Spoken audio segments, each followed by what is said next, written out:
오늘 우리가 함께 파헤쳐볼 주제는 바로 2020년 학교 안전입니다. 흔히들 안전교육이 제일 중요하다고 생각하잖아요.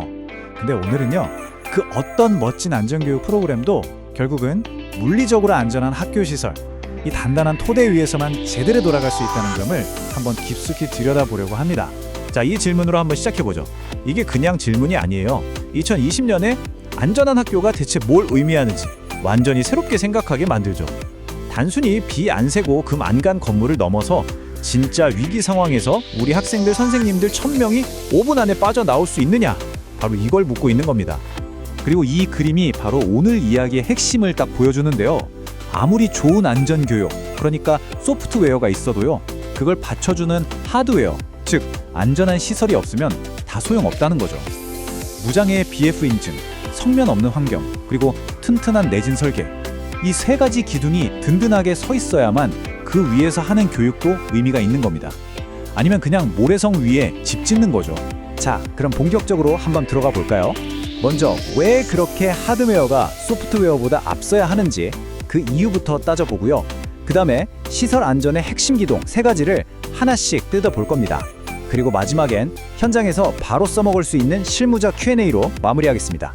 네, 그럼 도대체 왜 자꾸 하드웨어 먼저라고 강조하는 걸까요? 이유는 생각보다 정말 간단합니다.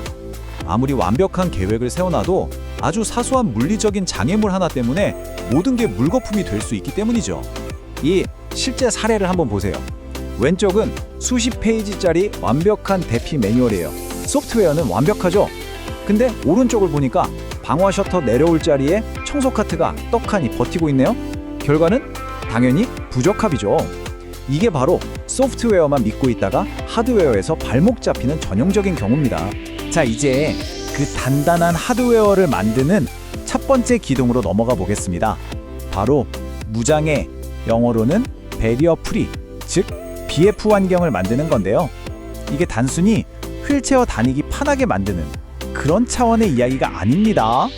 와, 이 비포 애프터 사진 좀 보세요. 차이가 정말 극명하죠? BF 인증을 받은 경사로는요, 휠체어 사용자만을 위한 게 절대 아니에요. 뛰어다니다 넘어지기 쉬운 우리 저학년 아이들, 그리고 불이라도 났을 때 우르르 대피해야 하는 상황에서 병목 현상을 막아주는 말 그대로 모두를 위한 안전장치인 겁니다. 이 기준이 명확하게 있어요. 법적으로는 경사로 기울기가 12분의 1이면 괜찮다고 하지만 현장 전문가들은 18분의 1을 권장하거든요. 실제로 한 학교에서 경사로를 이 기준으로 개선했더니 정말 뜻밖의 효과가 나타났습니다. 바로 이겁니다. 0점. 경사로 개선 공사를 하고 나서 낙상 사고가 단 한 건도 발생하지 않았다는 거죠. 게다가 덤으로 무거운 급식 카트 옮기시던 분들도 훨씬 안전하고 편해졌다고 하고요. 그러니까 핵심은 이거예요. BF 설계는 특정 소수만이 아니라 학교 구성원 모두의 안전을 지켜준다는 것. 자, 이제 두 번째 기둥, 바로 내진 보강입니다.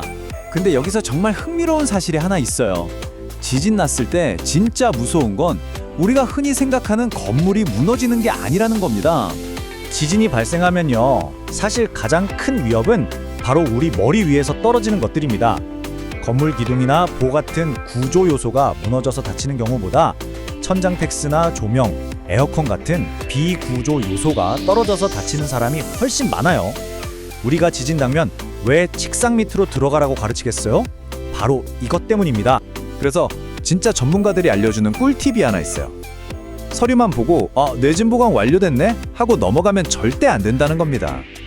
직접 사다리 타고 올라가서 천장 마감재를 고정하는 클립을 손으로 한번 꽉 잡고 흔들어 봐야 해요. 왜냐하면 이게 내진 공사를 다 했어도 시간이 지나면 진동 때문에 헐거워지는 경우가 진짜 많거든요. 자, 이제 세 번째 기둥으로 넘어가 보겠습니다. 이번에는 눈에 보이지 않는 위험, 바로 성면을 어떻게 관리해야 하는지에 대한 이야기입니다. 목표는 명확합니다. 2027년까지 성면이 전혀 없는 무성면 학교를 100% 만드는 거예요. 이걸 하려면 계획을 정말 잘 짜야 하는데 제일 중요한 건 성면 제거 작업은 아이들이 없는 방학 중에만 해야 한다는 겁니다. 속면 제거할 때 다른 무엇보다 중요한 원칙이 있다면 바로 완벽한 분리입니다. 공사하는 것이랑 아이들이 있는 곳을 철저하게 나눠야 한다는 거죠. 실제로 한 학교에서는 학부모 참관단이 공사구역을 막아놓은 비닐에 작은 틈이 생긴 걸 발견해서 공사가 바로 중단된 적도 있어요. 이 정도로 지속적인 감시가 중요합니다. 절대 타협은 없어요. 자, 지금까지 3가지 기둥에 대해 알아봤는데요. 이제부턴 현장에서 시설을 담당하는 분들이 가장 많이 던지는 질문들을 가지고 한번 이야기 나눠보겠습니다. 이거 정말 현실적인 질문이죠. 예산은 한정되어 있는데 내진 보강이랑 성면 제거 둘 다 해야 한다면 대체 뭘 먼저 해야 할까요? 전문가들의 조언은 아주 명확합니다. 무조건 성면 제거가 먼저입니다. 왜냐하면 내진 보강을 하려면 어차피 천장을 다 뜯어내야 하거든요. 근데 그때 성면이 있으면 작업 자체가 안 돼요. 그러니까 이왕 천장 뜯는 김에 성면 제거랑 내진 보강을 같이 하고 거기에 LED 조명 교체 같은 다른 공사까지 묶어서 한 번에 처리하는 게 시간과 비용을 아끼는 가장 똑똑한 방법입니다. 다음 질문입니다. 공사를 하면 시끄럽고 먼지 날리고 불편하잖아요. 이런 상황을 오히려 교육의 기회로 만들 수는 없을까요? 네, 있습니다. 정말 기발한 아이디어인데요. 공사 현장의 가림막이나 바뀐 통학로를 아예 안전 통학 체험존으로 만들어버리는 겁니다. 소음이나 먼지를 피하는 법, 좁아진 길을 안전하게 다니는 법을 아이들이 몸으로 직접 배우게 하는 거죠. 교실에서 100번 말로 하는 것보다 훨씬 더 기억에 남는 살아있는 안전교육이 되는 겁니다. 자, 이제 마무리를 하면서 오늘 이야기한 내용들을 현장에서 바로 써먹을 수 있는 체크리스트로 정리해봤습니다. 내진, 성면, 무장애, 그리고 화재 안전까지 오늘 다룬 핵심 점검 사항들이 다 들어있으니까요. 지금 바로 이 화면을 캡처해 두셨다가 다음번에 학교 둘러보실 때 꼭 한번 활용해 보세요. 꼭 기억해 주세요. 훌륭한 안전 교육은 훌륭하고 안전한 환경에서만 꽃피울 수 있습니다.